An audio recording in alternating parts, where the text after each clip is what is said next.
ትራምፕን አመስግነው ነው የጀመሩት። ከዛ ጋር በተያያዘ ውስብስብ ነገሮች አሉ። ቀይ መስመር ብላ ያስቀመጠችው ጉዳይ አለ።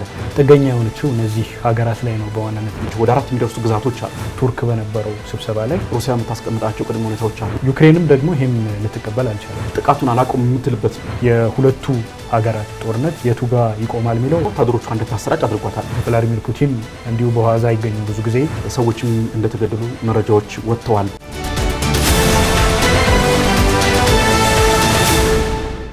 ሰላም ጤና ይስጥልን ውድ ሀገሬ ቴሌቪዥን ተመልካቾች እንደምን አላችሁ? ሀገሬ ትንታኔ እነሆ ጀምሯል። ዛሬም በአንድ ርዕሰ ጉዳይ ላይ እስከ ፍጻሜ ድረስ አብራችሁ እንድትቆዩ የአክብሮት ግብዣችን ነው። ዛሬ መወያየር የምናደርገው ርዕሰ ጉዳይ ደግሞ የሩሲያና ዩክሬን ጦርነትን በተመለከተ ይሆናል። በትላንትናው ዕለት የአሜሪካው ፕሬዚዳንት ዶናልድ ትራምፕና እንዲሁም የሩሲያ አቻቸው ቭላዲሚር ፑቲን ለ2 ሰዓታት ያህል የዘለቀ የስልክ ውይይት አድርገዋል። በዚህ ስልክ ውይይት ምን ነገሮች ተነሱ የሚለውን እስከ ፍጻሜው ድረስ ከባልደረባዬ አልታየ ኪዳኔ ጋር በመሆን የምናስደምጣችሁ ይሆናል ማለት ነው። እስከ ፍጻሜው አብራችሁ እንድትቆዩ የአክብሮት ግብዣችን ነው። እንዴት አለ አልታየ? እንዴት ነው ሙሴ? ሰላም ነው? ሰላም ነው አለን ሁሉ መልካም። እንግዲህ የሩሲያ ዩክሬን ጦርነት ነው የዛሬ መወያያ ርዕሳችን። በትላንትናው ዕለት ሁለቱ የሀያላን ሀገራቱ መሪዎች ትራምፕና ፑቲን የስልክ ውይይት አድርገዋል። እንግዲህ የዞኖቹ መሪዎች ማለት እንችላለን። እንግዲህ ዝሆን ማሆት ይባላል ወይም የዝሆን ነጆች ማሆት የሚል ስያሜ ያላቸውና በድሮ ኢናንሸንት በቀደሙት ጊዜያቶች እነዚህ የዝሆን ጋሪዎች የተለያዩ የግንባታ እቃዎችን ለማንቀሳቀስ ይጠቀሙባቸው ነበርና እነዚህ የዝሆን ነጆች በጣም የሰለጠኑ ክህሎት ያላቸው ሊሆኑ እንደሚገባ እንግዲህ ተጽፎ ይገኛልና ምክንያቱም ዝሆኖች አቅጣጫ ስተው ሌላ ቦታ የሚገቡ ከሆነ ጉዳት የሚያደርሱ በመሆኑና በተመሳሳይ መልኩ አሁንም ትራምፕና ፑቲን የዝሆኖቹ መሪዎች ናቸው። ስለዚህ እነዚህ የሁለት የዝሆን ነጆቹ ውይይት በተለይ በዝሆኖቹ እርግጫም ለሚጎዱት ለዓለም ማህበረሰብም ትልቅ አስተዋጽኦ የሚያበረከት በመሆኑ በትናንትናው ዕለት የተደረገው የሩሲያና እንዲሁም የአሜሪካ መሪዎች የስልክ ውይይት ብዙ ነገሮች ሀሳቦች የተነሱበት ነው። እንደው ምን ዋና ጉዳዮች ተነሱበት? በቀጣይስ ደግሞ በተለይ አሁንም ለ3 ዓመታት ያህል የዘለቀውን ይህንን አስከፊውን ጦርነት ለመቋጨት በሚደረጉ ሂደቶች ላይ ምን አይነት አስተዋጽኦ ያበረክታል? ምንስ ይጠበቃል? ዋና የተነሱ ጉዳዮችን በማንሳት እንጀምር። እሺ መልካም ሙሴ። የሁለቱ መሪዎች ስብሰባ መቼም የምታውቀው ነው። አሁን ለ3ኛ ጊዜ ነው በስልክ ሲነጋገሩ ወደ ነጩ ቤተ መንግስት ከተመለሱ በኋላ ማለት ነው። ዶናልድ ትራምፕና የስልክ ቆይታ አድርገዋል። ዘለግ ያለ ቆይታ ነበር። ኦልሞስት ለ2 ሰዓታት የፈጀ ረዥም ውይይት ነበር። ሁለቱም ከውይይታቸው በኋላ መግለጫ ነገር ሰጥተዋል። በመግለጫቸው የተነሱ ነገሮች አሉ። በመሰረታዊነት ዶናልድ ትራምፕ ከዚህ ቀደምም በቀደመው የስልጣን ዘመናቸው ከቤተ መንግስቱ ከወጡ በኋላ ግንኙነትን ያደርጉ እንደነበር አንዳንድ መረጃዎች ያመለክታሉ። በተለይ ቦብ ውድዋርድ የሚባል አንድ ጋዜጠኛ ለ7ኛ ጊዜ ነው ከዚህ ቀደም ከወጡ በኋላ ለ7 ጊዜ ተገናኝተዋል የሚል አንድ መጽሐፍ ጽፎ አስነብቦ ነበር። ይሁን እንጂ የሁለቱ መሪዎች ግንኙነት የሚጠበቀውን ያህል ውጤት አላስገኘም እስካሁን ባለው ሁኔታ ላይ እና በእርግጥ ሩሲያም የሁለቱን መሪዎች ግንኙነት እውነት አይደለም የሚል አይነት ማስተባበያ ሰጣለች ከዚህ ቀደምና በትላንቱ ውይይት ላይ በመሰረታዊነት ይሄ 3 ዓመት የፈጀውን አስከፊ ጦርነት ለማቆም የተለያዩ ቅድመ ሁኔታዎች ተቀምጠዋል። በሩሲያ በኩል ባሳለፍነው ሳምንት በቱርክ በተደረገው ስብሰባ ላይ የተለያዩ ነገሮች ቀርበው ነበር፣ ሁለቱ ሀገራት በተነጋገሩበት ውይይት ማለት ነው። ይሁን እንጂ የሁለቱ ሀገራት መሪዎች የሁለቱ መሪዎች ስብሰባ ወይንም ደግሞ ንግግር የስልክ ልውውጥ በዋናነት የዘላቂ የተኩስ አቁም ስምምነት ማለትም የ30 ቀን የተኩስ አቁም ስምምነት ላይ ለመድረስ ግፊት ለማድረግ ያለመ ነበር። ዶናልድ ትራምፕ ወደ ነጩ ቤተ መንግስት ከተመለሱ ጊዜ ጀምሮ ጦርነቱን በ24 ሰዓት ውስጥ አስቆማለሁ ያለም ቢሆን እርግጥ ነው ይሄ እንደ ተምሳሌት ሊገለጽ የሚችል ነው። በ24 ሰዓት የትኛውም አይነት ጦርነት ላይቆም ይችላል። በተለይ ደግሞ እንደ ሩሲያና ዩክሬን ያለ ውስብስብ ማህበራዊ ኢኮኖሚያዊ ጉዳዮች ያሉበት ቀጠናና ሁኔታ በ24 ሰዓት ውስጥ ይቆማል ብሎ መጠበቅ እንደ ሞኝነትም ሊቆጠር ይችላል። በእርግጥ ግን የተለያዩ እርምጃዎችን ወስደዋል ዶናልድ ትራምፕ። አንዱ በሳውዲ አረቢያ ማሸማጋይነት የተደረገው ውይይት ነው።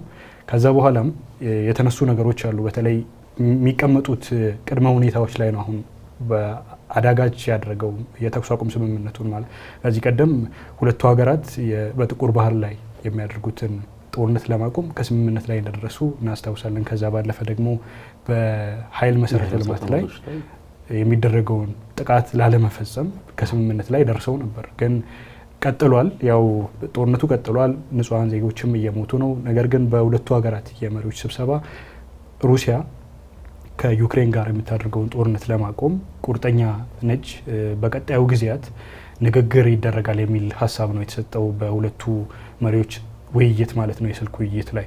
በዋናነት በየትኛው መድረክ ይደረጋል ቀጣዩ ውይይት ንግግር የሚባሉት ዲቴይል ወይም ደግሞ ዝርዝር ነገሮች እስካሁን አልቀረቡም እንደምናየው እና ነገር ግን ትልቅ እርምጃ ነው። ምክንያቱም ቅድም እንዳልከው ዶናልድ ትራምፕ ይህንን ስልካቸውን አንስተው ወደ ቭላዲሚር ፑቲን ደውለው ስለዚህ ጉዳይ ወይም ደግሞ በዚህ ርዕሰ ጉዳይ ላይ ንግግር ሲያደርጉ ያለው ክብደትና አማካሪዎቻቸው ወደ እሳቸው ሄደው ንግግር ሲያደርጉ ያለው ክብደት የተለያየ ነው። ከዚህ በፊትም በስልክ እንዳወሩም ቅድም የጠቀስነው ነገር ነው። ግን ሁለቱም አካላት ቁርጠኛ መሆናቸውን ገልጿል።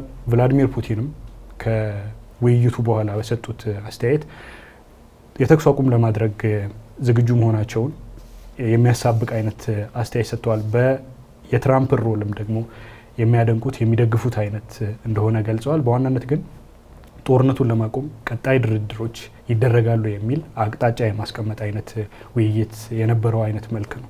ያ እንግዲህ በተለይ በመልካም መልኩ መታነሳቸው ሀሳቦች አሉ። እንግዲህ ይህንን ራሱ ማድረጉ በእርግጥ አሁን ለሶስተኛ ጊዜ ነው በስልክ ያደረጉ የሚገኙት። በተለይ የአሜሪካው ፕሬዚዳንት ዶናልድ ትራምፕ ወደ ስልጣን ከመጡ በኋላ አሁን የሶስተኛ የስልክ ውይይታቸው ነው። ከዚህ በኋላ ቀጣይ ውይይቶች እንደሚኖሩ በአካል ተገናኝተው ለመምከርም እንዲሁም በሁለቱም በኩል አዎንታዊ ሀሳቦች እንዳሉ የተገለጸበት ሁኔታም እንመለከታለን። ይሁንና ግን ከዚህ በተለየ መልኩ ደግሞ በስጋትነት የሚያነሱት አሉ። አሁን የተደረጉት በተለይ ትራምፕና ፑቲን ያደረጉት የትናንትናው የስልክ ውይይት ከዚህ ቀደም ከነበሩት የተለየ ውጤት የለውም የሚልም ሀሳብ የሚያነሱ በጣም ብዙዎች ናቸው። ምንድነው የተለየ ውጤት? እንግዲህ አሁንም እነዚህ ውይይቶች ለቀጣይ ድርድር እንግዲህ በቀጣይ ለሚደረጉ ድርድሮች የሚደረግ ድርድር ነው፣ ውይይት ነው እንጂ ራሱን በቻለ የመጣ አዲስ ነገር የለም የሚል ሀሳብን ያነሳሉ። ትናንትና ዶናልድ ትራምፕ ከውይይቱ በኋላ ያነሱት አንድ ወሳኝ ነጥብ ነበረ። በተለይ ሁለቱም ሩሲያም ሆነች ዩክሬን በአስቸኳይ የተኩስ አቁም ስምምነት ለመድረስ ስምምነት አድርገዋል በአጭር ጊዜ ውስጥ እና ተነጋግሮ የተኩስ አቁም ስምምነቱን ለመድረስ እንዲሁ ተስማምተዋል የሚል ነገር አስታውቋል። ይሁንና ግን በሁለቱም ወገን በኩል በዩክሬን በሩሲያም በኩል ይህንን የሚያረጋግጥ ምንም አይነት መግለጫም ሆነ ሀሳብ አልተነሳበትም። እንግዲህ ፑቲን አዎንታዊ ነገሮች እንዳሉ ትራምፕን አመስግነው ነው የጀመሩት። ይህን ነገር ስላሳለጡና ከዚህ ቀደም ከነበረው የባይደን አስተዳደር እንግዲህ መሳሪያ ነበር ስጥ የነበረው አይደለ እንደምናስታውሰው። አሁን ደግሞ የትራምፕ አስተዳደር የሰላምን መሳሪያ ነው ወይም ድርድርን፣ እንነጋገር፣ ውይይቶችን፣ ጠረጴዛ እነዚህ ነገሮችን ነው አማራጭ አድርጎ እየቀረበ ያለውና ይህ በጣም የሚበረታታ ነገር ነው፣ እናመሰግናለን ብለዋል። ይሁንና ግን በተለይ ሩሲያ አሁን ላይ ቀይ መስመር ብላ ያስቀመጠችው ጉዳይ አለ። ያ ምንድነው? ለአጭር ጊዜ የሚደረጉ ለ30 ቀን ከዛም ውጭ ደግሞ ያሉ የአጭር ጊዜ የሚደርሱ የተኩስ አቁም ስምምነቶችን ሙሉ በሙሉ ውድቅ እንዳደረገች ነው እሳቸውም የገለጹት። በዋናነት ሩት ኮዝ ሲሉ የሰየሙትን ወይም ደግሞ እንግዲህ አንድ ጦርነት በተለያዩ የጦርነት ታሪኮች እንደምናውቀው ሩት ኮዝ አለ፣ ኢሚዲየት ኮዝ አለ፣ ወይም ደግሞ ዋነኛ ስር መሰረት የጦርነቱ ስረ መሰረት አለ። በዋናነት ደግሞ ጦርነቱን ደግሞ እዛው ደግሞ እንግዲህ እሳቱን ወይም ደግሞ ጥይቱን ቃታውን የሚስበው ደግሞ ምክንያት አለና አሁን ስለዛ ምክንያቶች አይደለም ወይም ስለ ኢሚዲየት ወይም ቃታውን ስለሳበው ምክንያት ሳይሆን ልነጋገር የሚገባው በጣም የቆዩ እንግዲህ እንደምታውቀው የሩሲያና ዩክሬን ጦርነት ቅድምም ጠቅሰዋል። በጣም ብዙ ውስብስብ ጉዳዮች ያሉት ነው በውስጡ። ከ2014 በዋናነት በፈረንጆች አቆጣጠር ጀምሮ እንግዲህ ሩሲያ ክሪሚያን ከያዘችበት ጊዜ ጀምሮ እየመጡ ተከታታይ ድምሮች ናቸው። እንግዲህ በተለይ እዛ አካባቢ የምታነሳው የኔቶ መስፋፋት አለ። ከዛ ውጭ ደግሞ ዩክሬን የምታነሳው ኔቶን የመቀላቀል ወሳኝ ጥያቄ አለ። ከዛ ጋር ተያይዞ የምታነሳው አለ። ከዛ ውጭ ደግሞ ጥቁር ባህርን እንግዲህ በኋላም በሰፊው የምናነሳ ይሆናል። ቅድምም አንተ አንስተዋል። ጥቁር ባህር ላይ ምንም እንኳን የተኩስ አቁም እዛ አካባቢ ላይ እንዳይደረግ ስምምነት ቢደርሱም ስምምነት ተጥሶ አሁንም ወደ ተኩስ አምርተዋል። ይህ ጥቁር ባህር ግን በተለይ ለሩሲያ ትልቅ ስትራቴጂካዊ ጠቀሜታ እንዳለው ይነገራል። ዩክሬን ደግሞ አብዛኛው ምስራቃዊ ክፍሏ ጥቁር ባህርን የሚያዋስን በመሆኑ አሁን የያዘቻቸውና ሪፈረንደም በማድረግ ወይም ደግሞ ህዝበ ውሳኔ በማድረግ የጠቀለለቻቸው ወደ 4 የሚደርሱ ግዛቶች አሉ። ዩክሬን ሩሲያ ጦርነቱ ከጀመረች በኋላ የያዘቻቸው ዛፖሪዥያ፣ ሉሃንስክ፣ ዶኔስክ እና ደግሞ ኬርሰን ማለት ነው። እነዚህ አራቱ በጣም ወሳኝ የሆነ ስትራቴጂካዊ ጠቀሜታ አላቸው ለሩሲያ። ከዛም ውጭ ደግሞ እንዲሁ ህዝቦቹም ደግሞ ጥያቄ ያነሳሉ። የተወሰኑ ህዝቦች ወደ ሩሲያ እንጠቃለል ብለው የሚያነሱ አሉ እና በጣም ብዙ ጂኦፖለቲካዊ፣ ሃይማኖታዊ፣ ሌሎችንም ጉዳዮች የምታነሳበት ነው። የሩሲያ ዩክሬን ጦርነት በአንድ አውድ ብቻ የምንመለከተው ጉዳይ አይደለም። ያ በመሆኑም አሁን ላይ በተለይ የሩሲያው መሪ ቭላዲሚር ፑቲን ማረጋገጫ ይሰጠን የሚል ነገር እያነሱ ይገኛሉ። ያ ማረጋገጫ ዘላቂ የሆነ ተኩስ አቁም ስምምነት ሊደረስ የሚችልበትን አሁንም ሩሲያ የምታስቀምጣቸው ቅድመ ሁኔታዎች አሉ። ከነዛ ቅድመ ሁኔታዎች መካከል ዩክሬን ኔቶን እንዳትቀላቀል ወይም ሙሉ በሙሉ ከአምሯ እንድታወጣ፣ ቅድም እንዳልነው ደግሞ ጦርነቱ ከተጀመረበት ጊዜ በኋላ ደግሞ ሩሲያ በኃይል የያዘቻቸው ቅድም የጠቀስናቸው ቦታዎች አሉ።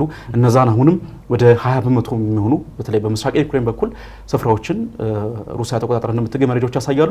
እነዛ አሁንም በሩሲያ ይዞታ ውስጥ እንዲቆዩ ማድረግ የሚለው ጉዳይ እንዲሁ የሚነሳ ነው። ከዛ ባለፈ ግን የተለያዩ የፖለቲካ ተንታኞች የሚያነሱት አንድ ሀሳብ አለ። እንግዲህ ሩሲያ ዩክሬን ኔቶን ትቀላቀል አትቀላቀል፣ ከዛም ባለፈ ደግሞ ሌሎችም የምናነሳቸው ጉዳዮችም ባሻገር በዋናነት የሚነሳው ፑቲን ሀሳብ አላቸው። ዩክሬን እንደ ሀገር እንኳን ኤግዚስት እንዳታደርግ ወይም ደግሞ ሀገር ሆና እንኳን እንዳትቀጥል ሀሳብ አላቸው፣ የቆየ ሀሳብ አላቸው ብለው የሚያነሱ ተንታኞች አሉ። እንግዲህ ዩክሬን አሁንም በተለይ ኔቶን ማትቀላቀል ብትሆን እንኳን ወይም ደግሞ ኔቶን አልቀላቀልም የሚል ማረጋገጫ እንኳን ለሩሲያ ብትሰጥ ያ ለሩሲያ ሙሉ በሙሉ ዋስትና የሚሰጣት አይደለም። ሩሲያ የምትፈልገው ዩክሬን አሁንም ተደራጅታ በተለይ ዩክሬን ተደጋጋሚ ጊዜ የምታነሳው በተለይ የአጭር ጊዜ የተኩስ አቁም ስምምነት ይደረስ የሚል ሀሳብ ነው። በዋናነት ሩሲያ ውድቅ የምታደርግበት ምክንያት ዩክሬን ራሷን መልሳ የምታደራጅበት ነው። እንግዲህ ከ3 ዓመት በላይ ዘልቋል። በተለይ በጦርነቱ የፊተኛው መስመር ላይ ያ ማለት የዩክሬን ምስራቃዊ ክፍል በጣም በሁለቱም በኩል እጅግ የተሰላቹበት ወታደሮቹ እንደውም በዋናነት ሩሲያ የጦርነቱን የኃይል የበላይነት የወሰደችበት ዋናው ምክንያት በጣም ብዙ የወታደር ቁጥር ስላላት ነው።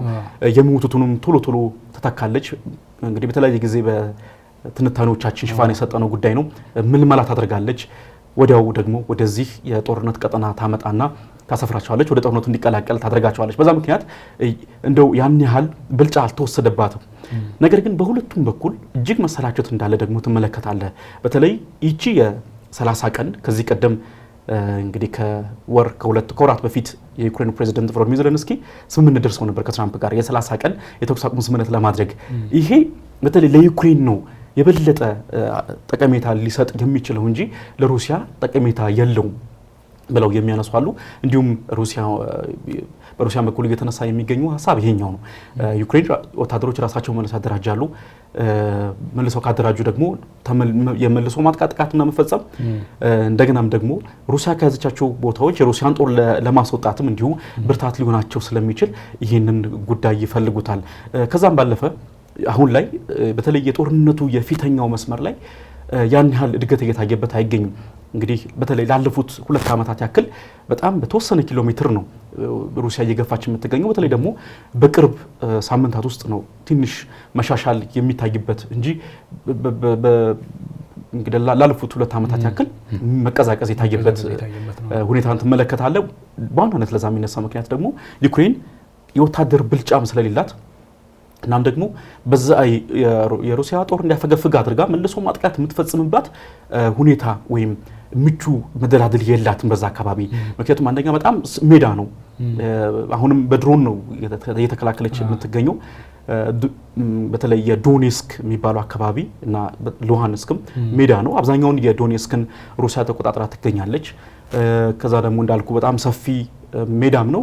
ደግሞ በጣም ሰፊም አካባቢ ከመሆኑ ጋር በተገናኘ በዛ አካባቢ ላይ አትፈጽምም። ነገር ግን ሰርፕራይዝ የሆነ አታክ ልክ ኩርስክ ላይ ፈጽማ እንደነበረው በጣም ሰርፕራይዝ የሆነ አታክ ልትፈጽም ትችላለች። ያንን አቅም ነው አሁንም ለማግኘት ነው እየጣረች የምትገኘው የሚልም ሀሳብ በተመሳሳይ መልኩ ይነሳበታል። ነገር ግን እንግዲህ ትላንትና የተካሄደው የትራምፕና የፑቲን ውይይት በተስፋ የሚያነሱት አሉ። በተመሳሳይ መልኩ ደግሞ በስጋትነትም እያነሱት የሚገኙ ተንታኞች አሉ። አዎ ቅድም የተወሰነ ነካክተዋል። ከታሪካዊ ጉዳይም አለው። አሁን ለምሳሌ የጦርነቱ የሩት ኮዝ መነሻ ምክንያቱ ምንድን ነው የሚለው በተለይ ደግሞ ዩክሬን አሁን እንደ ሀገርነት ራሷን ከፈረሰው ሶቪየት ህብረት በኋላ ራሷን ካወጀች በኋላ በ1991 የተለያዩ የሚነሱ ነገሮች አሉ። በተለይ ከባህል ጉዳይ ጋር በተያያዘ ከዛ ጊዜ በተለይ ደግሞ ሁለት አብዮቶች ናቸው አይደለ አሁን ለዘመናዊቷ ዩክሬን በዋናነት ትልቅ አስተዋጽኦ አድርገዋል።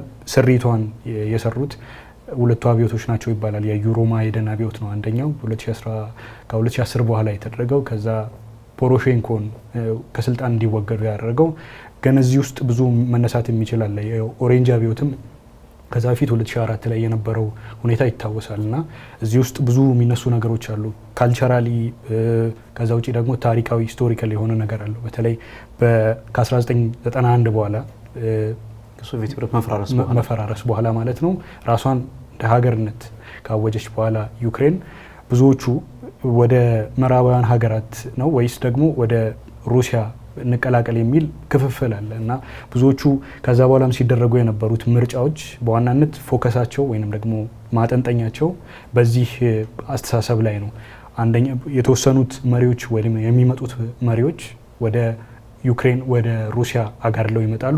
አንዳንዶቹ ደግሞ ፍላጎታቸውን ኢንተረስታቸውን ወደ ምዕራባውያን ሀገራት ወደ ኔቶ ቅድም የተወሰነ የጦርነቱ መነሻ ነው ተብሎ የኔቶን መቀላቀል አንዱ እንደ ምክንያት የሚነሳው አንዱ እሱ ነው። ወደዛ መቀላቀል የአውሮፓ ህብረትን ወደዛ ያላቸውን ጥቅም የማደራጀት አይነት ነገር ይነሳል እና ከዛ ጋር በተያያዘ ውስብስብ ነገሮች አሉ። ከዛም በኋላ ሄደህ ከመጣህ ማለት ነው ብዙ በዛ ውስጥ የተፈጠሩ የምዕራባውያን ሀገራት ፍላጎትም ራሱን የቻለ ውስብስብ አድርጎታል ጉዳዩን። ስቲል እስካሁን ድረስ የሚሊተሪ እገዛ ይደረግላታል ዩክሬን።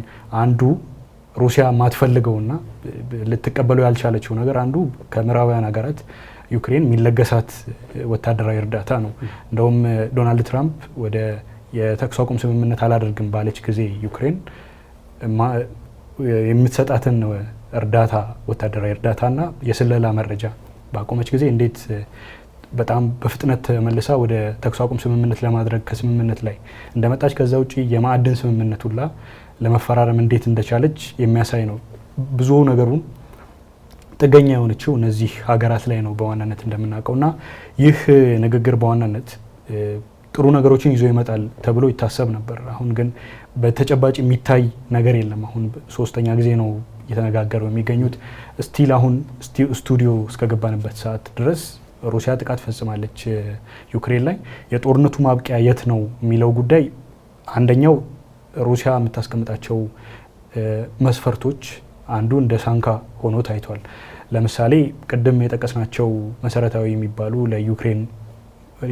ለዩክሬንም ይሁን ለሩሲያ በዋናነት ፍላጎት አላቸው እዛ ቦታ ላይ ኢንተረስት አላቸው ብለን የምንጠቅሳቸው ቦታዎች ማለት ነው።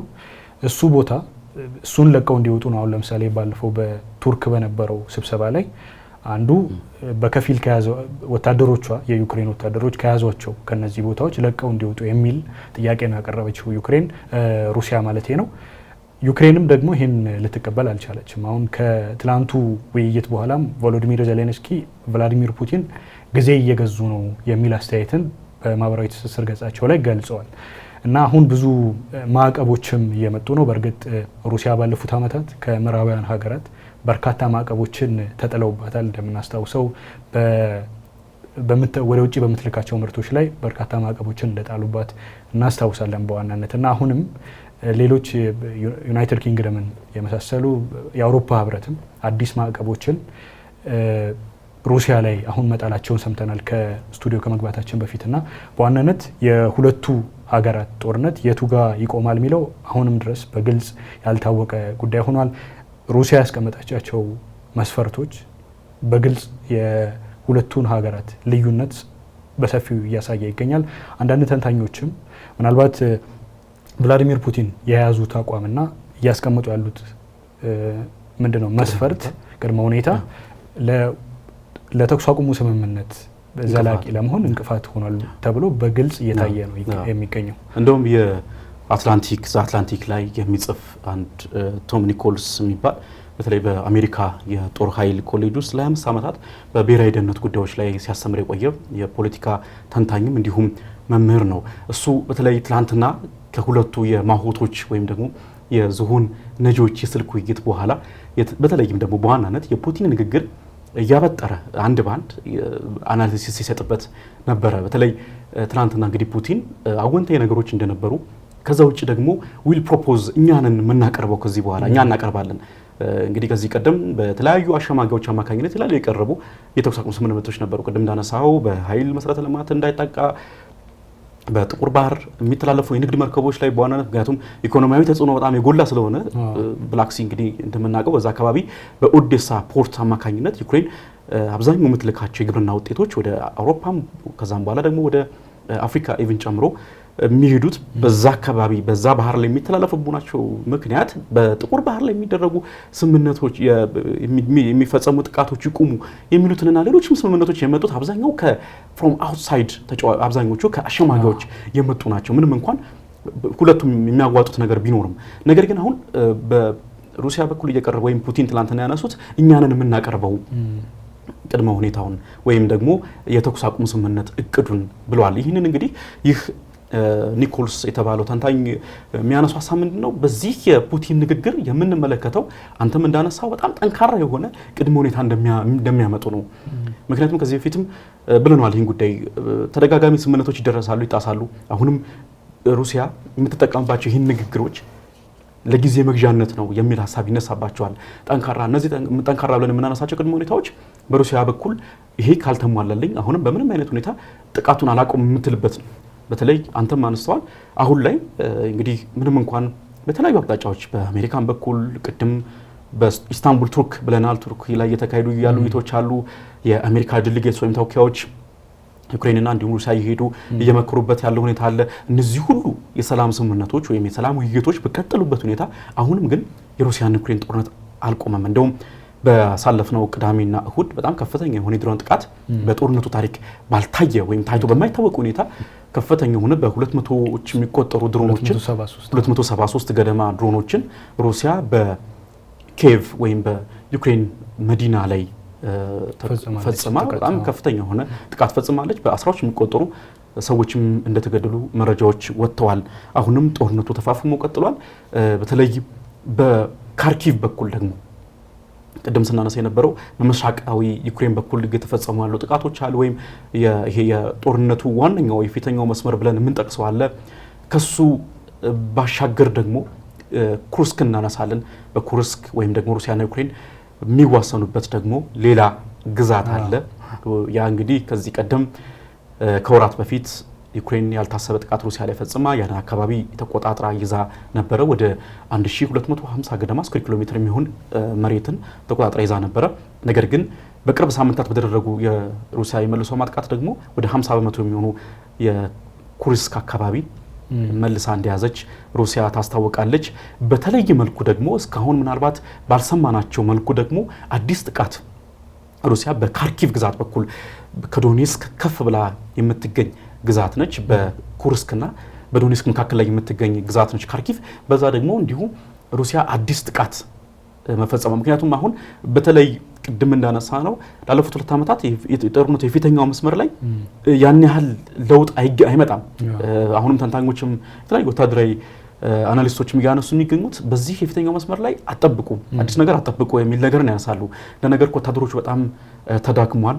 በሁለቱም በኩል እንዲሁ በድሮን ነው ጥቃቶች እየተፈጸሙ ያሉ። ወታደሮች አሁንም ይሄ ፊት ለፊት የምትዋጋበትን ወይም ደግሞ የሆነ አካባቢ ለመቆጣጠር የሚደረገው ጥረት አሁንም ምናልባት አመታት ሊወስድ ይችላል እና የበላይነቱ ወይም ጦርነቱ በዛ በኩል አይደለም ሊጠናቀቅ የሚችለው። ቅድም አንስ እንደነበረው በተለይ ዩክሬን በኩርስክ በኩል የፈጸመችው ያልታሰበ ጥቃት ሩሲያ በከፍተኛ ደረጃ ወታደሮቿ እንድታሰራጭ አድርጓታል። በምስራቅ ዩክሬን ተከማችተው የነበሩ ወታደሮችን ወደዛ አካባቢ አስፍራለች። ከዛም ባለፈ ደግሞ የመደራደሪያንም ደግሞ አቅም ሰጥቷት ተመልክተናል። ይህ የኩርስክ የዩክሬን ወረራ ምክንያቱም እዛ አካባቢ ላይ ታጋቾችን ትይዛለ። ሄደ መሬት መያዝ ብቻ አይደለም፣ እዛ አካባቢ ሊኖር የሚችል ከፍተኛ የጦር አዛዥ ልትይዝ ትችላለህ፣ ታጋቾችን ልትይዝ ትችላለህ። ስለዚህ ይህንን እንደ ቀጣይ የመደራደሪያ ካርድ ወይም መጫወቻ አድርገህ ልትይዘው ስለምትችል ትልቅ አቅም ሊሆናት ይችላል። እንደምናነሳው ደግሞ አሁንም በካርኪቭ በኩል ሩሲያ እንዲሁ ሰርጎ ለመግባት እንቅስቃሴዎችን እያደረገች ትገኛለች። ዩክሬን ግን አሁንም ወጥራ ይዛለች በካርኪቭን በኩል ማለት ነው። ልክ እንደ ምስራቅ የዩክሬን አካባቢዎች በተመሳሳይ መልኩ ማለት ነው። እነዚህ ሁሉ በቀጠሉበት ሁኔታ እንግዲህ የትላንትናው የሩሲያ የፑቲንና የትራምፕ የስልክ ውይይት ከውይይትነቱ ባሻገር እንግዲህ ቅድም ብለናል በተለይ በዴሊጌትስ ወይም በተወካዮች በልዩ መልእክተኛዎች በኩል ይደረጉ የነበሩት ውይይቶች አሁን በፕሬዚዳንት ደረጃ ቅድም ብለናል። እነዚህ ሀገራት አሁንም እኛም እዚህ ቁጭ ብለን እንድንወያይባቸው ያደረገ ምክንያቱም ዳፋው እኛም ጋር ስለሚደርስ ነው።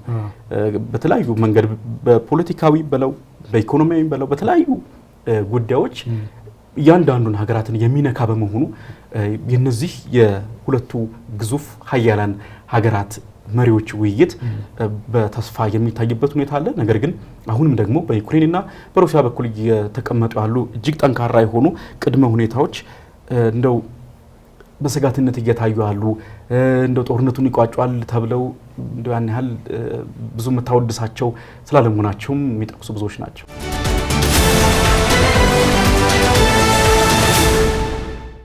ትልቅ የዲፕሎማሲ ጥረት ይፈልጋል። ቅድምም በተወሰነ መልኩ ያነሳነው ነገር ነው። ምክንያቱም 3 ዓመታትን የዘለቀ የባህል፣ የኢኮኖሚ፣ የፖለቲካ ፍላጎት ያለበት ሰፊ የሆነ ርዕሰ ጉዳይ ነው።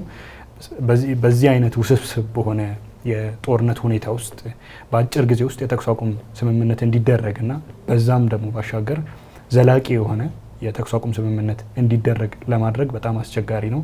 ሳም ኬሊ የሚባል አንድ የኢንዲፔንደንስ ጸሐፊም የሚለው ነገር ይሄ ነው። ምናልባት ከቭላዲሚር ፑቲን ጋር በተያያዘ የሚቀርበውን የተኩስ አቁም ስምምነት ምክረ ሀሳብ ላለመቀበል የሚያሳዩት አንዳንድ ሪያክሽኖች አሉ። ለምሳሌ ቅድምም በተወሰነ መልኩ አንተ ያነሳው ነገር አለ።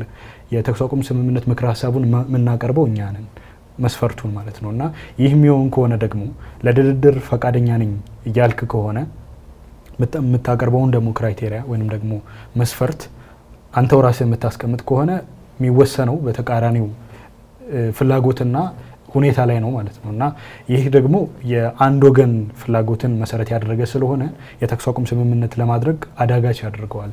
ምናልባት የተለያዩ ባሳለፍነው ሳምንትም ቅድም በተወሰነ ደረጃ ለመነካካት ሞክረናል።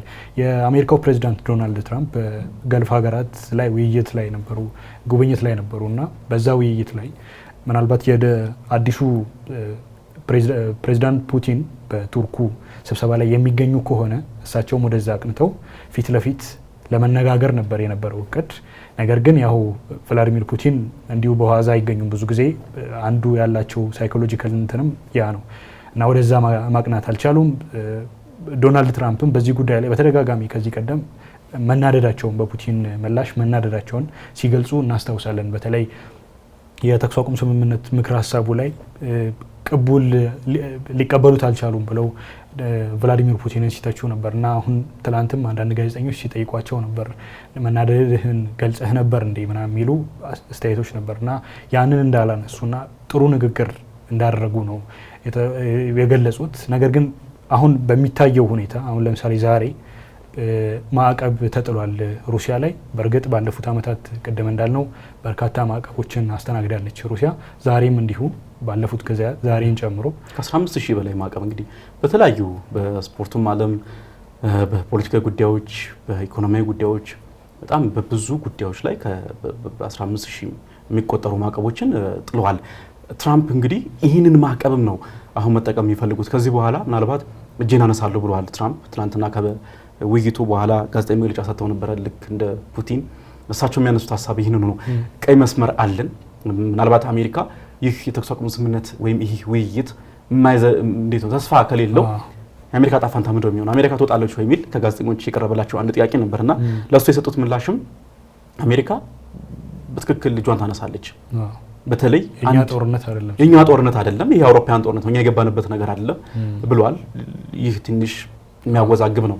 የኛ ጦርነት አይደለም ይበሉ እንጂ እሳቸው ከሳቸው በፊት የነበረው የባይደን አስተዳደር በተለይ ለዩክሬን $100 ቢሊዮን የሚቆጠር የመሳሪያ እርዳታ እያስታጠቀ እንግዲህ ሲያፋፍም እንደነበረ የምናውቀው ነው። አሜሪካ በዋናነት ይህንን ሚና ስትጫወት ነበር። በኔቶ አማካኝነት እንዲሁ የሚወጡ መግለጫዎች የሚደረጉ የትኛውም ደግሞ በሩሲያ ላይ ያሉ ተጽዕኖች እና በተባበሩት መንግስታት ድርጅትም ላይ እንዲሁ ማዕቀብ ሲጣል በዋናነት ከአሜሪካ በተጻራሪ ጎን ትቆም የነበረችው ዋናው አሜሪካ ነበረችና እነዚህ ሁሉ ታነሳለ እና የትራምፕ ሀሳብ ምንም እንኳን ያን ያህል እንደ ውሃ የሚያነሳ ነው ተብሎ ባይታሰብም እሳቸው አንድ ቀይ መስመር አለን አሜሪካ ልትወጣ የምትችልበት ያንን አሁን ላይ አልናገረው ምክንያቱም እየተደረጉ ያሉ የሰላም ስምምነቶችን የሚያጠለሹ ወይም ደግሞ እንደው አመድ የሚከቱ በመሆናቸው እሱን አልጠቅስም። አሁን ግን በትክክልም ቀይ መስመር አለን። ያንን እንደ አሜሪካም አየህ የራሷ የሆነ ጥቅም አላት ወይም ደግሞ ራሷ አሁን እንዳደራዳሪ ገለልተኛ ሆና ሁለቱን የምታስማማበት ሁኔታ ሳይሆን አሜሪካም እንዲሁ እኔም እንዳደራዳሪ ሆኜ ወይም እንዳሸማጋይ ሆኜ እዚህ ጉዳይ ውስጥ ስገባ የራሴ ቀይ መስመር አለኝ የሚልን ሐሳብ እያነሳች ትገኛለች። ስለዚህ ያ በመሆኑ ምክንያት እንግዲህ ትራምፕ ያነሱ ያሉት ሐሳብ በመልካም እሳቸው በጣም እንትን ሆነዋል ወይም በጣም ደስተኛ ሆነዋል በነበረው ነገር። እንደውም ትላንትና በነበረው ያሽናቸው እንደዛ ነው። አዎ ምክንያቱም ለፑቲን ያላቸው እንትን ይገልጻሉ፣ መልካም ነገር አላቸው። ከዛም ባለፈ ደግሞ እንግዲህ ቅድምም እንዳነሳው በገልፍ ሀገራት በተለያዩ ጉዳዮች ላይ በሚሰጧቸው መግለጫዎች እኔ እዚሁ ጉዳይ ውስጥ እጄን በማስገባት ነው ለውጥ የመጣው ወይም ደግሞ አሻራቸውን ማሳየት ይፈልጋሉ። በተለያዩ ሁኔታዎች ላይ እንደታዘብነው እሳቸው እንዳመጡት ያንን ነገር በእርግጠኝነት ነገር ሩሲያና ዩክሬን ወደ እርቀ ሰላም ቢመጡ በዋናነት ጮብ የሚረግጡት ወይም ደግሞ በዋናነት አውድሱኝ አመስግኑኝ ብለው መግለጫ ለመስጠት ከፊት የሚሰለፉት የሚሆኑት ትራምፕ ናቸው እና ይህ በመሆኑ እሳቸው በጣም ደስተኛ ሆነው በጣም እንግዲህ ከተከበሩ የሩሲያ መሪ ፑቲን ጋር ጥሩ መልካም ይባል የስልክ ውይይት አካሂደናል ሲሉ ሲያወድሱ ነበረ። እንደተባለው እውነትም የሚወደስ ነገር አለው ለመነጋገር እንኳን እድል መስጠቱ። ምክንያቱም በባይደን አስተዳደር በተለያዩ ወቅቶች እነዚህ ሁለት ግዙፍ ሀያላን ሀገራት በተለይ ከቀዝቃዛው ጦርነት በኋላ እጅግ የተካረረ ውጥረት ውስጥ የገቡበት ሁኔታ ነበረ። ከዚያ ደግሞ ምናልባት ዓለምን ሊያጠፋ ከሚችል የኒኩለር ጦርነት ወይም የኒኩለር ስጋት ወጥተው ይህንን ወደ መሰለ ወደ ውይይት መምጣታቸው ሁለቱ ሀያላን ሀገራት እና መሪዎቻቸው በስልክ ለመነጋገር መብቃታቸው በተወሰነ ደረጃ በመልካም የምታነሳው ነው። ነገር ግን እንደው ፍሬ ነገሩ ምንድነው? ጭብጡ አሁን ትላንትና ከነበረው ውይይት ጭብጡ ምንድነው የሚለውን ግን ስትመዝን ብዙ ውሃ ገዘፍ የሚነሳ ሐሳብ የለውም። በተለይ የስካይ ኒውሱ ተንታኝ ፕሮፌሰር ሚካኤል ክላርክም ይህንን ሐሳብ ይጋራሉ።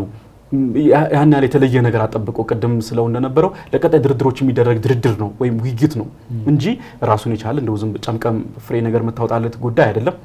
ነገር ግን ሁለቱም አሁን በሁለቱም በኩል እየተቀመጡ ያሉ ቅድመ ሁኔታዎችን ተመልክተ አሁንም ገና መንገዱ ሩቅ እንደሆነ አማላካች የሆኑ ጉዳዮች አሉ። በቀጣይ ምን ይጠበቃሉ የሚሉትን ነገሮች ደግሞ እናንሳ። በተለይ እንግዲህ እንዳልነው አሜሪካ እጄን አነሳለሁ የሚል ጉዳይን ያነሳች ትገኛለች። በተወሰነ መልኩ ደግሞ አሁንም ደግሞ በአደራዳሪነት ሚና ደግሞ ራሷን እንደዚሁ አስቀምጣ ደግሞ ለማቀራረብ ሁለቱን ለማነጋገርና ወደ ዘላቂ የሆነ የተኩስ አቁም ስምምነት እንዲደርሱ ያደረገች ትገኛለች። በቀጣይ ምናልባት አሁን እንግዲህ ትናንትና ፑቲን ብለውታል በኢስታንቡል እንዲሁ የተወካዮቻቸው ወይም ደግሞ በታችኛው አመራር ደረጃ ያሉ ደግሞ የዩክሬንና የሩሲያ ተወካዮች ቀጥተኛ ባልሆነ መንገድ ድርድሮችን በአሜሪካ እና እንዲሁም በቱርክና ሌሎችም አሸማጋዮች አማካኝነት ያካሄዱ ይገኛሉ። ከዛ አሁንም ቀጥሏል ነው ፑቲን የሚያሉት ቀጥሏል አሁንም ድርድሮች። ከዛ የሚጠበቁ ጉዳዮች አሉ። እነዛ የማይሰምሩ ከሆነ ወይም ደግሞ በሁለቱም በኩል ተቀባይነትን የማያገኙ ከሆኑ አሁንም ተጨማሪ ማዕቀቦች ሊጣሉ እንደሚችሉ ተመልክተናል። በተለይ ደግሞ ኢኮኖሚያዊ ማዕቀቦች የቀጣይ እንግዲህ አሁንም አሉ በእርግጥ ነገር ግን ቀጣይ ተጠናክሮ የሚቀጥሉ ይችላሉ የሚል ግምቶችን በእኔ በኩል ይሰሙኛል። እንግዲህ በተለይ በዋናነት ፕሬዚዳንት ዶናልድ ትራምፕ እንግዲህ የገልፍ ሀገራት የዘንድሮ ጉባኤ እንግዲህ ባሳለፈው ሳምንት እዛ ነው የከረሙት። ኳታር፣ ሳውዲ አረቢያና እንዲሁም የተባበሩት አረብ ኤሚሬትስ ዩኤኢ ከርመው ነው ለአራት ቀናት የስራ ጉብኝት እዛ ነበሩ። በዋናነት እንግዲህ ትኩረታቸውን አድርገው የነበረው ሲጠበቅ እንደነበረው ከፖለቲካዊ ወይም ከቀጠናዊ እንግዲህ መካከለኛው ምስራቅ ቀጠና እንደምናውቀው ቀውስ የማያጣው ተኩስ ድምጽ የሚያጣውና እጅግ ብዙ ውስብስብ የሆኑ ጉዳዮችን የሚያስተናግድ የቀጠለ ቀጠና ነው። እነዚህ ቀጠናዎች ሳይሆኑ በድርድር ወይም ደግሞ በውይይት ይፋዊ ጠረጴዛ ላይ ተቀምጠው የነበረው ኢኮኖሚያዊ ጉዳዮች ነበሩ ይበልጥ ትኩረት አግኝተው የነበረው። ያ ማለት እስከ $1 ትሪሊየን የደረሱ ከዛም በላይ ዋጋ ያላቸው የንግድ ስምምነቶችን ትራምፕ ከነዚህ ሀገራት መሪዎች ጋር አድርገዋል። ከዛ ባለፈ በስዊዝ ካናልን እንዲሁ በተመሳሳይ መልኩ የሚያነሱት አለ። አሜሪካ የንግድ መርከቦች ምንም አይነት ቀረጥን ሳይከፍሉ በስዊዝ ቦይ እንዲተላለፉ የሚል ሀሳብን እያነሱ ይገኛሉ። የፓናማ ካናል እንዲሁ ከቻይና ጋር የገቡበትና ከሌሎችም ካናዳን ጨምሮ ሀገራት ጋር የገቡበት የታሪፍ ጦርነትን ስትመለከት ምናልባት አሁን ቀጣይ ሊሆን የሚችለው ምናልባት የሩሲያና ዩክሬን ጦርነት በፖለቲካዊ ጉዳዮች እልባት የማያገኝ ከሆነ በኢኮኖሚያዊ ጫና ሁለቱን ሀገራት ለማቀራረብ እንግዲህ ጥረቶች የሚያደርጉ ጥረቶች ይኖራሉ ተብሎ ይጠበቃል። ትናንትና ከስልክ ውይይቱ በኋላ ትራምፕ ያነሱት ሀሳብ ነበረ። በተለይ አሁንም ከዚህ ቀደም በተለይ በመካከለኛው ምስራቅ ወይም ጋዛን ልክ እንደ ሪል ስቴት ሀብ ወይም የሪል ስቴት መንደር አድርገው ከቢዝነስ እሳቸው እንግዲህ እንደምናውቀው ቢሊዮነር ናቸው፣ ከበርቴ ናቸው፣ ብዙ ሪል ስቴት ሆቴሎች ያሏቸው ሰው ናቸው። በቢዝነስ አይን ተመልክተው ጋዛ ሀብት አላት ብለው አንስተው ነበረ። አሁንም ከዩክሬን መሪዎች ጋር ከዩክሬን ጋር ጠንካራ የሆነ የንግድ ስምምነት ሊኖረን ይገባል፣ ለጦርነቱ እየማገዱ ያሉ ወታደሮችን ወይም ወጣቶችን ወደ ስራ ብናመጣቸው ወደ ንግድ ብናመጣቸው ለዩክሬን ሆነ ለአሜሪካ ትልቅ ጠቀሜታ ሊኖር ይችላል ብለዋል። ቅድም አንስተዋል። የማዕድን ስምምነቱ እንዲሁ በጦርነት ውስጥ የተገኘ ሌላ ኢኮኖሚያዊ ትሩፋት ነው። ከዚህ ባለፈ አሁንም ደግሞ የሚጠበቁ የኢኮኖሚያዊ ጫናዎች ይበረታሉ ተብሎ ይጠበቃል። ትራምፕ ሙሉ በሙሉ እጃቸውን ከድርድሩ የሚያነሱ ከሆነ ማለት ነው። በሩሲያ በኩል ምናልባት እንግዲህ ነዳጅ ትልካለች። አሁንም ይህንን የሚያክል እንግዲህ የካቲት ወር ከ3 ዓመት በፊት የካቲት ወር ላይ ነው ጦርነቱ የነበረው። 3 ዓመታትና ጥቂት ወራትን ተሻግሯል። ይህን ሁሉ ጊዜ አልፎ አሁንም ሩሲያ እንደተጠበቀው በኢኮኖሚ አልተንገዳገደችም ወይም ደግሞ በኢኮኖሚ ጫና ደርሶባት እጅ አልሰጠችም ወይም ጦርነቱን አላቆመችም። እዚህ ስቱዲዮ እስክንገባ ድረስ ጥቃቶች እየተፈጸሙ ይገኛሉ ወይም አላሸበረከችም። በዋናነት ከነዳጅ የምታገኘው ገቢ እንደሆነ ይነሳል። የአውሮፓ ሀገራት አብዛኞቹ ማለት በሚያስችል ደረጃ በሩሲያ የነዳጅ ምርት ላይ ጥገኛ የሆኑ ሀገራት ናቸው። ስለዚህ ትራምፕ ምናልባት እንዲሁም ከፑቲንም ጋር የተለያዩ የንግድ ስምምነቶችን ለመድረስ እንዲሁ ተስፋ እንዳላቸው አንስተዋል። ስለዚህ ያንን ሊያጥፉ ይችላሉ። አሁንም ተጨማሪ ኢኮኖሚያዊ ጫናዎችን ኢኮኖሚያዊ ማዕቀቦችን በሁለቱም በኩል ሊጥሉ ይችላሉ ተብሎ ይጠበቃል። አዎ ባለፉት ጊዜያት ቀደም እንዳልነው ሩሲያ ብዙ ማዕቀቦችን አስተናግዳለች። ዛሬም እዚህ ስቱዲዮ እስከገባንበት ድረስ ማዕቀቦች የተጣሉባት ይገኛል። ቀደምም እንዳነሳው በርካታ ማዕቀቦች ናቸው። ጦርነቱ የተጀመረ ሰሞን በጣም ኢኮኖሚያው በተወሰነ መልኩ ሽሪንክ የማድረግ ነገር እንደነበረው እናስታውሳለን። በተለይ ከዛ በኋላ ግን ይህንን ችግር ታሳቢ ያደረገ የንግድ አካሄድን ተግብራ በተለይ ባለፉት ጊዜያት የነበራት የንግድ እንቅስቃሴ ያን ያህል ለክፉ የሚሰጥ አልነበረም። ምክንያቱም ከዚህ በፊት የአውሮፓ ሀገራት በተለይ አብዛኞቹን ማዕቀቦች የጣሉት እነሱ ናቸው። ወደዛ የምትልካቸውን ወደ አውሮፓ ህብረት የምትልካቸውን ምርቶች ሌላ የገበያ መዳረሻ በመፈለግ በተለይ ወደ አፍሪካ ወደ ኤዥያ ሀገራትም ምርቶች በመላክ ጥሩ የሆነ የኢኮኖሚ ሁኔታ ላይ እንድትገኝ ሆኗል። አሁንም ስቲል ማዕቀቦች እየተጣሉባት ይገኛል። ከዛ ውጪ 7% የሚሆነው የሀገሪቱ ጥቅል ሀገራዊ ምርት ወደ ስፔንዲንጉ ወይም ደግሞ ገንዘቡ በጀቱ የሚሄደው ወደ ጦርነት ወይም ደግሞ የመከላከያ በጀት ላይ ነው እና ከፍተኛ የሚባል ነው። ይህ በሩሲያ ታሪክ ውስጥ ታይቶ አይታወቅም። ከዚህ ቀደም በርካታ ገንዘብ ነው ወደ ጦር ግንባር እየሄደ ያለው። ያው ለጦርነት ነው የሚሄደው መቼም የሚለው መሰረታዊ ነገር ነው እና ነገር ግን ቭላዲሚር ፑቲን የወሰዱትም አንዳንድ እርምጃ የጦርነቱን ሁኔታ ታሳቢ ያደረገ ይመስላል። ለምሳሌ ሰርጌይ ሾይጉ የሚባሉ የቀድሞ የሩሲያ የመከላከያ ሚኒስትር ነበሩ እና እርሳቸውን ጦርነቱ ከተጀመረ ጊዜ በኋላ እሳቸውን አንስተው ልክ የፋይናንስ ሚኒስትሩን ፋይናንስን የሚያውቅ የመከላከያ ወጪን ኢኮኖሚስት የሆነ እሳቸውን አንስተው ማለት ነው ሰርጌይ ሾይጉን አንስተው ሌላ ሰው በቦታቸው በምትካቸው ተክተዋል እና አካሄዳቸው ሁላ የሚያወጡት ገንዘብ በሚሊተሪ ወይም ደግሞ ወታደራዊ ሁኔታውን ያገናዘበ የሀገሪቱን ኢኮኖሚ ታሳቢ ያደረገ ነው። ከዛ ውጪ የሞከሩትም ደግሞ የኢኮኖሚ አካሄድ የንግድ መዳረሻቸውን በማስፋት ወደ አፍሪካ ቅድም እንዳልኩት ወደ ኤዥያ ያደረጉበት እንትን ምናልባት አሁንም ተከታታይ ማዕቀቦች ሊመጡ ይችላሉ። ቅድም እንዳልነው የሚጠበቅ ነው። ዶናልድ ትራምፕ ወደ ነጩ ቤተ መንግስት ከተመለሱ በኋላ አንዱ የእሳቸው የአስተሳሰብ ማዕቀፍ የተንተራሰው በኢኮኖሚያዊ ትብብር ላይ ነው። እንደምናነሳው መጀመሪያው አካባቢ እንደውም የንግድ ጦርነቱን በይፋ ከቻይና ጋር ከካናዳ ላይ ታሪፍ ጥለዋል፣ ሜክሲኮ ላይ እንዲሁ ታሪፍ ጥለዋል። ከዛ ጊዜም በኋላ የወሰዷቸው እርምጃዎች ሀገሪቱን ያው ሀገር ውስጥ ባለው ሁኔታ የዋጋ ንረት ህዝቡን ያስቸግራል በሚል ተደጋጋሚ ትችቶች ከሀገር ውስጥ ይሰነዘርባቸዋል። ነገር ግን ከውጭው ዓለም ጋር ያላቸውን ባለፈው ከሳውዲ አረቢያ ጋር ያደረጉት የንግድ ስምምነት ይታወሳል። እዛ ሄደው ብዙ ነገሮችን አውርተዋል። የሚጠበቅ ነው። ምክንያቱም ልክ ወደ ስልጣን ዘመናቸው ወደ አዲሱ ወደዚህኛው የስልጣን ዘመን ከመጡ በኋላ የነበራቸው ቅድምንም እንዳልከው ያላቸው የሪል ስቴት ባለሀብት ናቸው፣ ከበርቴ ናቸው። በዛ ማዕቀፍ ውስጥ ያሉ ናቸው ዶናልድ ትራምፕ እና ከሱ ጋር ተያይዞ አሁንም ማዕቀቦች ሊጣሉ እንደሚችሉ ይጠበቃል በተለይ በቀጣዮቹ ጊዜያት። ነገር ግን እነዚህ ማዕቀቦችም አሁን ሩሲያ እነዚህ ማዕቀቦች በዋናነት እንዲነሱላት ትፈልጋለች። በይፋም ጥያቄ አቅርባ ነበር። የሩሲያው ፕሬዚዳንት ቭላዲሚር ፑቲንም በአውሮፓ ህብረት አባል ሀገራት የተጣሉት ማዕቀቦች እንዲነሱ አንድ ቅድመ ሁኔታ አስቀምጠው ነበር፣ እንደውም ለተኩስ አቁም ስምምነቱ ማለት ነው እና ያም ይሆን ተሳክቶላቸው ባይነሱም አሁንም ሌላ ተጨማሪ ማዕቀብ እየተጣለባቸውም ቢሆን አንዱ ግፊት የማድረጊያ መንገድ የማዕቀብ ወይንም ደግሞ ኢኮኖሚዋን ሽሪንክ ለማድረግ ነው። እርግጥ ነው በመጀመሪያው ዓመት ኢኮኖሚዋ ሽሪንክ የመሆን ነገር ነበረው። ከዛ በኋላ ያሉትን ቅድም በጠቀስኳቸው አይነት መንገዶች ወደ ተለያዩ ሀገራት የገበያ መዳረሻቸውን በማስፋት ኢኮኖሚያቸውን ወጥ ለማድረግ ወይም ደግሞ ጠንካራ ለማድረግ ጥረቶች አድርገዋል። ነገር ግን አሁንም የቤት ስራዎች ይቀራሉ። ያላቸውን ፍላጎት አስታርቀው ቀጣይ የተኩስ አቁም ስምምነት፣ ምክንያቱም ቀጣዩ ጊዜ ከባድ ሊሆን ይችላል። ሌላ ተጨማሪ ማዕቀቦች በሩሲያ ላይ የሚጣሉ ከሆነ እሷም አትፈልገውም። ቅድም እንዳልኩት ቭላዲሚር ፑቲንም ማዕቀቡ ይነሳ የሚል ነገር ጥያቄ አቅርበዋል።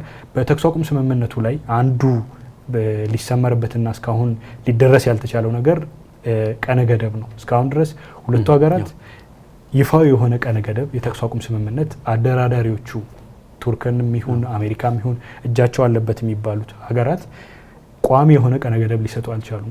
ቋሚ የሆነ ቀነ ገደብ የቀን ገደብ ሊሰጥ ባልቻለበት ሁኔታ ላይ ደግሞ የተኩስ አቁም ስምምነትን ተግባራዊ ማድረግ እጅግ አዳጋች ይሆናል። ትናንትና ትራምፕም ይህንኑ ብለው ነበረ። በተለይ ኢሚዲየትሊ ከዚህ በኋላ ይጀመራሉ በሁለቱም ወገን የተኩስ አቁም ስምምነት ለማድረግ ውይይቶች ይጀመራሉ የሚል ሀሳብን አንስተው ነበረ። ነገር ግን ፑቲን ደግሞ ከወጡ በኋላ በሰጡት ጋዜጣዊ መግለጫ ይህንን ሊያመላክት የሚችል ምንም አይነት ፍንጭ አልሰጡም። ስለዚህ አሁንም በተለይ ይህን ቀነ ገደብ የሚባለው ጉዳይ በጣም ወሳኝ ነው። አሁንም አልተቀመጡም። ስለዚህ በቀጣይም እንግዲህ ጦርነቱ በተመሳሳይ መልኩ ይቀጥላል ለሚለው ሀሳብ አመላካች ሆኖ የሚነሳ ጉዳይ ነው። ነገር ግን ትናንትና ፑቲን ከስልክ ውይይቱ በኋላ በሰጡት ጋዜጣዊ መግለጫ ላይ አንድ ተስፋ ሰጪ የሆነ ሀሳብ አንስተዋል። ያ ማለት ምንድነው? እንዳነሳ ነው ብዙ ስጋቶች እንዳሉ ሁሉ ብዙ በሁለቱም በኩል የሚቀመጡ ብዙ ቅድመ ሁኔታዎች እንዳሉ ሆነው ደግሞ በተለይ የአጭር ጊዜ የተኩስ አቁም ስምምነት ለመድረስ አሁንም ሙሉ በሙሉ በሮች ዝግ እንዳሉ ሆኖም ደግሞ እንዲሁ ፑቲን አንስተዋል። ያ ማለት ነው ምቹ ከሆኑ ሁኔታዎች የምንፈልጋቸው ነገሮች ከተሟሉ በተወሰነ ደረጃ ለዛኛው ወይም የዘላቂ የተኩስ አቁም ስምምነት ስትደርስና የአጭር ጊዜ ደግሞ የተኩስ አቁም ስምምነት ስትደርስ እኩል ቅድመ ሁኔታዎችን አታስቀምጥምና ያ በመሆኑ በተለይ ምቹ የሆኑ ነገሮች ከቀረቡልን እና በዛ ደረጃ ላይ ስምምነት መድረስ ከተቻለ የአጭር ጊዜ የተኩስ አቁም ስምምነት ለመድረስም ሙሉ በሙሉ በሩ ዝግ እንዳልሆነ እንዲሁ አመላካች ሆነን ሀሳብ አንስተዋል ማለት ነው ፑቲን። ነገር ግን እንግዲህ እንዳነሳ ነው ከኢኮኖሚያዊ ጫናዎች ባሻገር ደግሞ በፖለቲካዊ መስክ ደግሞ በተመሳሳይ መልኩ የሚጠበቁ ጉዳዮች አሉ። እንዲሁም በወታደራዊ አቅም በተመሳሳይ መልኩ የምታነሳው ጉዳይ ይጠበቃል ተብሎ ይነሳል። እንግዲህ እንደምናውቀው በሁለቱም በኩል መሰልሻሸቶች አሉ። አሁን ዜጎቻቸውም እንዲሁ ይፋዊ ባልሆነ መንገድ አይሁን እንጂ የተለያዩ መረጃዎች እንደሚያሳዩት በዩክሬንም ሆነ በሩሲያ በኩል ጦርነቱ በጣም እየጎዳቸው እንዳለ ልጆቻቸው በእርግጥ ፓትሪዮቲክ የሆነው ስሜት ወይም የሀገር ፍቅር ስሜቱ አለ፣ ለዛ ይዋጋሉ፣ ለዛ ልጆቻቸውን ያነሳሳሉ፣ ሊልኩ ይችላሉ። ነገር ግን አሁንም እሱ እንዳልሆነ ይሄ አልቲሜት ጎሉ ወይም ደግሞ በዚህ መልኩ ልትቀጥል እንደማትችል አሁንም ያ ሀሳብ እየተነሳ ይገኛልና ልክ ምንድነው አሁን ያሉት በቃ ሁለቱም ሀገራት ወደ ስምምነት የሚመጡበት ነገር በአጭር ጊዜ ውስጥ እንዲፈልጉ ጫና እያደረጉም ይገኛሉ። ስለዚህ በሁሉም መስክ ብትመለከተው እንግዲህ እጅግ በጣም እያሰላቸ የዘለቀ ጦርነት ነው። ነገር ግን ያው ከጉዳዩ ስብስብነት አንጻር ጦርነቱ በአጭር ጊዜ ውስጥ ልባት አይጠበቅም። አሁን ዶናልድ ትራምፕም እኮ ወደ ስልጣን ዘመናቸው ሲመጡ በ24 ሰዓት ውስጥ ጦርነቱን አስቆማለሁ ብለዋል። ያው እንደ አንድ ገለልተኛ ተመልካች አጠብቅም እንደ እርሳቸው በእርግጥ የምርጫ ዘመቻቸው ወቅት የመራጮችንም ቀልብ ለመግዛት ተጠቅሞበታል በደንብ ያው የሚጠበቅ ነው። ምክንያቱም አንዳንድ ጊዜ አሁንም እኮ እንደ ሰላም አምጪ ወይንም ደግሞ እንደ አደራዳሪ በሁለቱ ሀገራት መካከል የሚደረገውን ጦርነት በማስቆም ትልቅ ሚና የመጫወቴ እንደ ሰላም አምጪ ፒስ ሜከር ይሏቸዋል እንደዛ የመቆጠር አይነት ፍላጎት አላቸው። በአሜሪካ የዲፕሎማሲ ታሪክ ውስጥም ዲፕሎማቶቻቸውና ሄንሪ ኪሲንጀር ውጪ የአሜሪካን ደህንነት ከማስጠበቅ አንጻር የሚያደርጓቸው ነገሮች አሉ። ነገር ግን መሪዎቻቸውም የሚነሱላቸው አሉ። አንዳንድ መሪዎች እንደዚህ በሌላ ሀገራት አሁን የጀርመንን አንጌላ ሜርከል ዘመናዊቷን ጀርመን እንድትመራ ያደርጉ ነበሩ። ለምሳሌ ትልቁ ጆርጅ ቡሽ ትልቁ 41ኛው የአሜሪካ ፕሬዚዳንት ናቸው። የ43ኛው ፕሬዚዳንት አባት እርሳቸው አሁን እንዲህ አይነት ስኬቶች ነበሯቸው በውጭው ዓለም ያው ልጃቸው በኋላ ኢራቅን የወረሩበት እንትን ይታወሳልና እንደዚህ አንዳንድ መሪዎች በውጪ ግንኙነት ፖሊሲያቸው ላይ በተለይ ደግሞ እንዲህ አይነት ጦርነትን ከማስቆም አንጻር የሚነሱላቸው አሉ። ምናልባት እንደዛ አይነት የመቆጠር ፍላጎትም ያላቸው ይመስላሉ ዶናልድ ትራምፕ። ምክንያቱም በየአንዳንድ ጋዜጣዊ መግለጫዎቻቸው ያነሳሉ ይሄንን ነገርና ያው የሚጠበቅ ነው። እንትኑ ካለው ውስብስብነት አንጻር የቅድም እንዳልነው የባህል፣ ማህበራዊ፣ ኢኮኖሚያዊ፣ ፖለቲካዊ ጉዳዮች በጣም ውስብስብ ናቸው።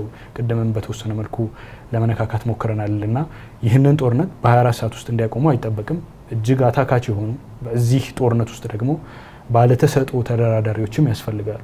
አሁን አንዱ ዶናልድ ትራምፕ ከዚህ ቀደም የነበሩት በአሜሪካ የዲፕሎማሲ ታሪክ ውስጥ የነበሩት ትልልቅ ሰዎች እና ሄንሪ ኪሲንጀርም ማይክ ፖምፒዮም ሊሆኑ ይችላሉ። ሌሎቹም ሰዎች በድርድር የማይታሙ ናቸው። አንዳንዶቹ ሄደው ፖለቲካዊ ብስለት ያላቸው ናቸው። የሚፈልጉትንም ያው ናሽናል ኢንተረስት የሚባል ነገር አለ። ሀገራዊ ደህንነታቸውን ለማስጠበቅ ሀገራዊ ፍላጎታቸውን ለማስጠበቅ የሚያደርጉት ነገር ነው። በእርግጥ አንዳንድ ቦታ ላይ የሚነሳ ነገር አለ፣ የሚታወቅ ነገር አለ።